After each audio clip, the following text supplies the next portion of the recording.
साल 2030।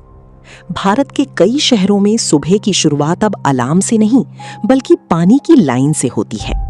सूरज निकलने से पहले ही हजारों लोग खाली बाल्टियां और टूटे हुए डिब्बे लेकर सड़कों पर खड़े दिखाई देते हैं। कुछ इलाकों में पानी सिर्फ कुछ मिनटों के लिए आता है। कहीं लोग टैंकर के पीछे भाग रहे हैं तो कहीं बच्चे कई किलोमीटर दूर सिर्फ एक बाल्टी पानी लाने के लिए चल रहे हैं। लेकिन सबसे डरावनी बात यह है, ये कोई साइंस फिक्शन कहानी नहीं है। विशेषज्ञ कई सालों से चेतावनी दे रहे हैं कि भारत दुनिया की सबसे बड़ी वाटर क्राइसिस की तरफ बढ़ रहा है। एक समय था जब भारत की नदियां सभ्यताओं की पहचान थीं। गंगा नदी, यमुना नदी और देश की दूसरी बड़ी नदियां करोड़ों लोगों की जिंदगी का आधार थीं। लेकिन तेजी से बढ़ती पॉपुलेशन, अनकंट्रोल्ड अर्बनाइजेशन और क्लाइमेट चेंज ने पूरी जल संतुलन को बदलना शुरू कर दिया। कई नदियां धीरे धीरे सिकुड़ने लगीं। गर्मियों में सूखी नदी की तलहटी अब कई राज्यों में आम दृश्य बनती जा रही है। भारत की सबसे बड़ी समस्या सिर्फ सरफेस वाटर नहीं बल्कि ग्राउंड वाटर कोलैप्स भी है। वर्षों तक लगातार बोरवेल ड्रिलिंग और अत्यधिक पानी के इस्तेमाल ने जमीन के नीचे के जल स्तर को तेजी से गिरा दिया। लेकिन संकट सिर्फ प्राकृतिक नहीं है, इसके पीछे राजनीति, करप्शन और इल्लीगल वाटर बिजनेस भी तेजी से बढ़ रहे हैं। कई जगहों पर पानी अब जरूरत नहीं बल्कि बिजनेस बन चुका है। वाटर टैंकर माफिया गरीब इलाकों में पानी की सप्लाई कंट्रोल करने लगे हैं। कुछ शहरों में लोग मजबूरी में महंगा पानी खरीदने को मजबूर हैं।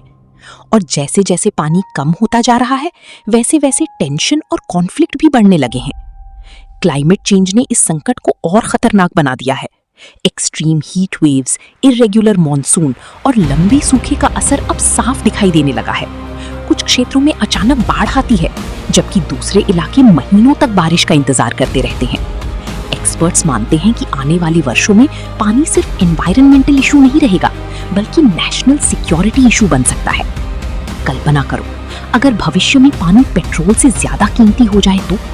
अगर शहरों में पानी के लिए राइट शुरू हो जाएं, अगर गवर्नमेंट्स को पानी रैशनिंग लागू करनी पड़े। ये सब सुनने में डरावना लगता है, लेकिन दुनिया के कई हिस्सों में ऐसे हालात पहले से दिखाई देने लगे हैं और भारत की विशाल पॉपुलेशन इस खतरे को और गंभीर बना देती है। अब टेक्नोलॉजी भी इस संकट में शामिल हो चुकी है। कई स्मार्ट सिटीज में AI based water monitoring systems बनाए जा रहे हैं। डिजिटल सेंसर्स लोगों के वाटर यूसेज को ट्रैक कर रहे हैं।